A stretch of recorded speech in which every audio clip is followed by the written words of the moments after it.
स्वागत है दोस्तों आप सभी का आज के इस वीडियो में। और दोस्तों आज के इस वीडियो में हम लोग बात करने वाले हैं 12th क्लास के पॉलिटिकल का चैप्टर नंबर 2 की। और दोस्तों आज हम इसमें फर्स्ट पार्ट बनाने जा रहे हैं जिसमें सभी के सभी एमसीक्यू बेस्ड क्वेश्चन आप लोगों के लिए मैं लेकर आया हूँ। दोस्तों इस 12th क्लास के फर्स्ट चैप्टर के मैंने नोट्स ऑलरेडी मैंने डाल दिए हैं, तो आप प्लीज़ उनको ज़रूर देख लें जिससे कि आपको चैप्टर पूरा सिलेबस समझ में आए। तो दोस्तों सेकंड नंबर चैप्टर दो ध्रुवीयता का अंत, आप ये देख पा रहे होंगे चैप्टर का नाम दो ध्रुवीयता का अंत है। तो इस चैप्टर में बहुत सारी बातें जो चैप्टर नंबर 3 में लास्ट ईयर थी पुराने वाले आपके सिलेबस में, उनको इसमें इंक्लूड किया गया है। तो उसके बिहाफ पर मैंने इसमें एमसीक्यूज बनाए हैं।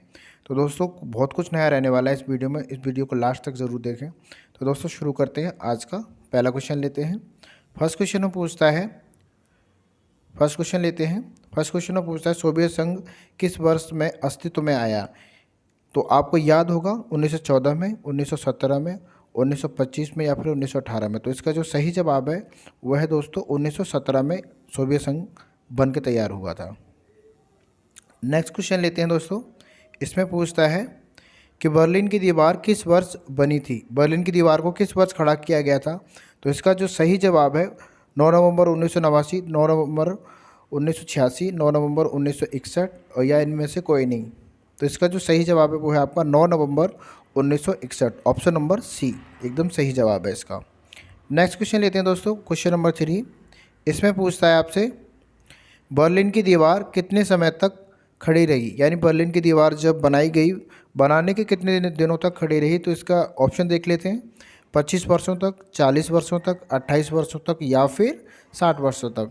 तो इसका जो सही जवाब है दोस्तों वो है आपका 28 वर्षों तक, ऑप्शन नंबर सी 28 वर्षों तक ये दीवार खड़ी रही थी। नेक्स्ट क्वेश्चन ले लेते हैं। नेक्स्ट क्वेश्चन में पूछता है सोवियत संघ का उत्तराधिकारी कौन बना, यानी सोवियत संघ जब डिक्लाइन हुआ, इसका जब विघटन हो जाएगा तो उसके बाद उसका उत्तराधिकारी कौन बनेगा, किसको सारी जिम्मेदारियां दी गई। तो वो था आपका रूस। इसका सही ऑप्शन होगा रूस, option number B. Next question ले लेते हैं दोस्तों, क्वेश्चन नंबर 5। उसमें पूछता है कि रूस में समाजवादी क्रांति कब हुई। रूस में समाजवादी क्रांति रूसी क्रांति के नाम से भी हम लोग इसको जानते हैं। रूसी क्रांति हुई थी 1917 में, और जब से आपका सोवियत संघ अस्तित्व में आया था। तो इसका सही ऑप्शन होगा ए। नेक्स्ट क्वेश्चन ले लेते हैं, वो है हमारा नेक्स्ट, सोवियत संघ में किस दल का शासन था, यानी सोवियत संघ में किस दल का शासन था। जैसे तो इसके ऑप्शन देख लेते हैं, कम्युनिस्ट पार्टी का, कांग्रेस पार्टी का, रिपब्लिकन पार्टी का या फिर इनमें से कोई नहीं। तो इसका जो सही जवाब है दोस्तों वो है आपका कम्युनिस्ट पार्टी का इसमें वर्चस्व था। नेक्स्ट क्वेश्चन ले लेते हैं, वो है हमारा क्वेश्चन, यूएसएसआर कितने गणराज्यों से मिलकर बना था, यानी यूएसएसआर का जो गठन हुआ था 1917 में, ये कितने गणराज्यों को मिलकर बना था, कितने देश इसमें शामिल थे। तो 15 गणराज्य, 20 गणराज्य, 17 या फिर इसमें से कोई नहीं। तो इसका भी जो सही जवाब है दोस्तों वो है ऑप्शन नंबर ए, 15 गणराज्यों से मिलकर के ये बना हुआ था। नेक्स्ट क्वेश्चन ले लेते हैं, रूसी क्रांति कब हुई। तो दोस्तों मैंने आपको पहले बता दिया, इसके बारे में हिंट दे दिया था, रूसी क्रांति कब हुई थी। तो रूस में क्रांति 1917 में हुई थी। तो ऑप्शन नंबर 20 का सही जवाब होगा। नेक्स्ट क्वेश्चन ले लेते हैं, वह हमारा क्वेश्चन नंबर 9।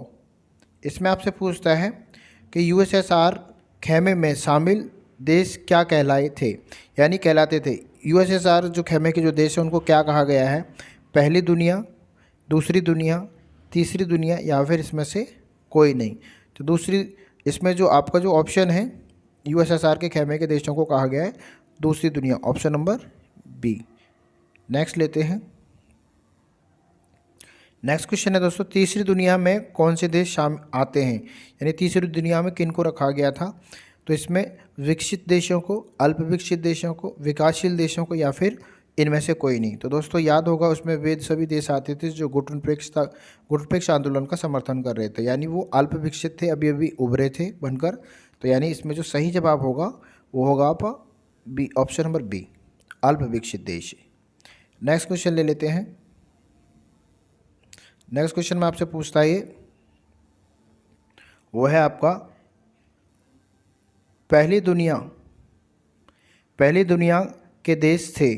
पहली दुनिया के जो देश हैं वो कौन से थे। यूएसए में शामिल सभी देश पहली दुनिया के देश कहलाए, या यूएसएसआर में शामिल देश, या गुटनिरपेक्ष आंदोलन के सभी देश, या इसमें से कोई नहीं। तो पहली दुनिया के जो देश कहा गया है वो है दोस्तों ऑप्शन नंबर ए, यानी अमेरिका यानी यूएसए के साथ जितने भी देश थे उनको पहली दुनिया के देश में काउंट किया जाता है। ले लेते क्वेश्चन नंबर नेक्स्ट। बर्लिन की दीवार की लंबाई कितनी थी? बर्लिन की जो दीवार थी उसको कितनी लंबाई में बनाया गया था? 150 किलोमीटर में, 170 किलोमीटर में, 200 किलोमीटर में, या फिर इसमें से कोई नहीं। तो दोस्तों ये सारे के सारे हिंट आपको दिए हुए हैं एनसीईआरटी की बुक में, आप इन्हें देख सकते हैं, कॉलम से बने हुए उसमें दिया हुआ है। तो इसका जो सही जवाब होगा वो होगा आपका 150 किलोमीटर लंबी दीवार थी ये। तो ऑप्शन नंबर ए इसका सही हो जाएगा। नेक्स्ट क्वेश्चन ले लेते हैं दोस्तों, और वो है हमारा क्वेश्चन नंबर रूसी मुद्रा का नाम क्या था? यानी रूसी मुद्रा का नाम क्या था? तो रूसी मुद्रा आपको क्या दिनार थी, रूबल थी, डॉलर थी, या फिर पाउंड थी? तो इसका जो सही जवाब है वो है दोस्तों आपको रूबल। रूस की मुद्रा का नाम है रूबल। नेक्स्ट क्वेश्चन ले लेते हैं। नेक्स्ट क्वेश्चन है दोस्तों, मिखाइल गोर्बाचेव कम्युनिस्ट पार्टी के महासचिव कब बने? आपको याद होगा मिखाइल गोर्बाचेव कम्युनिस्ट पार्टी से बिलोंग करते थे। तो ये जो बने कब बने, तो ये तारीख आपको यहाँ बतानी है। तो ऑप्शन देख लेते हैं एक बार। 1980 में बने, 1985 में, 1990 में, या फिर 1991 में? तो इसका जो सही जवाब है दोस्तों वो है आपका, ये बने थे 1985 में। ऑप्शन नंबर 20 का एकदम सही हो जाएगा, ऑप्शन नंबर बी। नेक्स्ट ले लेते हैं। यूएसएसआर ने अफ़गानिस्तान में हस्तक्षेप किया, यानी अफ़गानिस्तान में इसने हस्तक्षेप किया था, और वो तारीख क्या थी? तो आपको वो तारीख याद रखनी है 1979 यानी 1979। ऑप्शन नंबर ए इसका एग्जैक्ट सही जवाब है। नेक्स्ट लेते हैं दोस्तों। सोवियत संघ का 1991 में तख्ता पलट किसने किया? सोवियत संघ में उस समय सरकार चल रही थी मिखाइल गोर्बाचेव की, उस समय तख्ता पलट किसने किया था? इन चार ऑप्शन देख लेते हैं। व्लादिमीर लेनिन, या बोरिस येल्त्सिन, या निकिता क्रुश्चेव, या फिर जोसेफ स्टॉलिन? तो इसका जो सही जवाब है दोस्तों वो है आपका बोरिस येल्त्सिन नाम के व्यक्ति थे जिन्होंने तख्ता पलट कर दिया था। तो ऑप्शन नंबर 20 का सही हो जाएगा। नेक्स्ट ले लेते हैं क्वेश्चन नंबर 17। क्वेश्चन नंबर 17 पे आते हैं दोस्तों। सोवियत संघ का विघटन कब हुआ? यानी सोवियत संघ का विघटन कब हुआ? तो दोस्तों आपको या इसमें एकदम सही तारीख बतानी है, क्योंकि सोवियत संघ का विघटन शुरू तो 1989 में हुआ था, लेकिन इसका पूर्ण तरीके से जो विघटन माना जाता है वो है आपका 1991 में। ये पूर्ण तरीके से विघटित हो गया था। तो इसका जो सही जवाब आपसे मांग रहा है ये 1991 ही आपको बताना है। तो इसका जो सही जवाब होगा ऑप्शन नंबर ए होगा। नेक्स्ट लेना है, और वो क्वेश्चन है आपका, कम्युनिस्ट पार्टी ने यूएसएसआर में कितने वर्षों तक शासन किया? यानी कम्युनिस्ट पार्टी की अगर बात करते हैं तो लगभग कितने वर्षों तक शासन किया?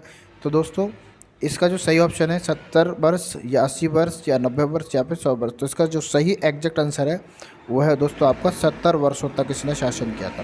कितने वर्षों तक? 70 वर्षों तक लगभग इसने शासन किया था, अप्रोक्सीमेट।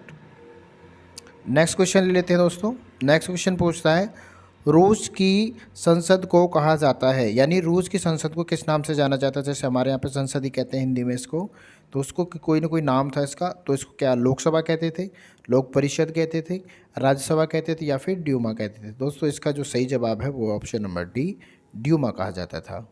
नेक्स्ट क्वेश्चन ले लेते हैं, क्वेश्चन नंबर 20। क्वेश्चन नंबर 20 में बोलता है, यूएसएसआर के विघटन के बाद सुरक्षा परिषद की स्थायी सदस्यता किसे मिली? यानी जब यूएसएसआर का विघटन हो गया, 15 राष्ट्र जो थे अलग हो गए, उसके बाद में किस देश ने इसकी सारी जिम्मेदारियां ली और किसको यूएनओ के स्थायी सदस्य के रूप में वीटो पावर भी मिली? तो वो देश कौन सा था? क्या रूस को, पोलैंड को, यूक्रेन को, या फिर ब्रिटेन को? तो दोस्तों ये तो सभी को पता है। उसके बाद उसका उत्तराधिकारी रूस बना था, तो रसिया को यानी इसकी सारी जिम्मेदारी मिली और साथ में सदस्यता भी मिली। नेक्स्ट क्वेश्चन लेते हैं। नेक्स्ट क्वेश्चन पूछता है 21वां क्वेश्चन। 21वें, मध्य एशिया के कौन से देश में 10 वर्षों तक गृह युद्ध चला? कौन सा वो वर्ष था, कौन सा वो देश था मध्य एशिया का जिसमें 10 वर्षों तक गृह युद्ध की स्थिति बरकरार रही? तो इसमें देख लेते हैं ऑप्शंस, तजाकिस्तान, अजरबैजान, रूस, या फिर यूक्रेन? तो इसका जो सही जवाब है वो है आपका Tajikistan, option number A. Tajikistan में 10 वर्षों तक ये स्थिति बरकरार रही। नेक्स्ट क्वेश्चन लेते हैं, क्वेश्चन नंबर 22। क्वेश्चन नंबर 22 में पूछता है, सोवियत संघ के किन दो गणराज्यों में हिंसक अलगाववाद आंदोलन चले। तो ये दोस्तों एक एनसीईआरटी की बुक में एकदम क्लियर कर रखा है। उसमें ऑप्शन देख लेते हैं एक बार। चेचन्या और दागिस्तान, चेचन्या और अजरबैजान, अजरबैजान और पाकिस्तान, या फिर इसमें से कोई नहीं। तो इसका जो एग्जैक्ट आंसर है ऑप्शन नंबर ए, चेचन्या और दागिस्तान नाम के गणराज्य थे। इनमें बहुत सारे हिंसक अलगाववादी आपके आंदोलन चलाए गए थे। नेक्स्ट लेते हैं क्वेश्चन नंबर 23। क्वेश्चन नंबर 23 में पूछता है यूएसएसआर के विघटन के बाद इसके जो सभी सदस्य देश जो इससे अभी भी बिछड़े थे, किस व्यवस्था को अपनाया? उन देशों ने किस व्यवस्था को माना? तो इसका दोस्तों हमें ये तो पता ही होगा, समाजवादी व्यवस्था से तो पहले ही जकड़ रहे थे वो, साथ में आपका साम्यवादी व्यवस्था भी लड़ रहे थे। लेकिन अगर बात कर लें आपकी शॉक थेरेपी, इसका एकमात्र उदाहरण है। शॉक थेरेपी आपको पता होगा एक पूंजीवादी व्यवस्था थी और ये पूंजीवादी मॉडल था जो कि ये सभी लोगों को अच्छा लगा, इन्होंने इसको अपना लिया। तो आप कहेंगे इसका सही जवाब शॉक थेरेपी। नेक्स्ट क्वेश्चन ले लेते हैं और वो है आपका क्वेश्चन नंबर 24। 1991 के बाद कौन सा देश कई प्रांतों में टूट गया? दोस्तों ये आपकी बुक में लिखा है साफ साफ कि एक ऐसा देश जो 1991 के बाद विघटन के बाद भी कई अलग अलग हिस्सों में, छोटे छोटे हिस्सों में टूट गया। तो वो देश था दोस्तों यूगोस्लाविया। यूगोस्लाविया के कई अलग अलग छोटे छोटे टुकड़े हो चुके थे। ऑप्शन नंबर ए इसका एकदम सही जवाब होगा। और नेक्स्ट क्वेश्चन, लास्ट क्वेश्चन है दोस्तों, वो है हमारा बर्लिन की दीवार किसने गिराया था? बर्लिन की दीवार को गिराने के पीछे किसका हाथ रहा? किस लोगों ने? क्या पुलिस ने गिराया, या आम जनता ने गिराया, या देशद्रोहियों ने गिराया, या फिर सरकार ने गिराया? तो देयर इज़ नो डाउट इसका तो सही जवाब सभी को पता होगा, वहाँ की आम जनता ने इस दीवार को गिरा दिया था। तो ऑप्शन नंबर 20 का एकदम सही जवाब हो जाएगा। तो ये हैं दोस्तों चैप्टर नंबर 2 के आपके 25 क्वेश्चन, जो कि बहुत ही ज़्यादा इंपॉर्टेंट हैं। और इसके बाकी के क्वेश्चन मैं आपको जल्द ही आपको प्रोवाइड करा दूंगा सेकंड वीडियो में, पार्ट नंबर 2 में। तो दोस्तों उम्मीद करता हूँ आपको ये वीडियो पसंद आई होगी। अगर आपको वीडियो पसंद आई हो तो प्लीज़ लाइक कमेंट शेयर करना ना भूलें और साथ में हमारा प्रोत्साहन बढ़ाते रहें दोस्तों। इसी तरीके से हमें प्यार देते रहें। तो फिर मिलते हैं एक नई वीडियो के साथ, जब तक के लिए गुड बाय।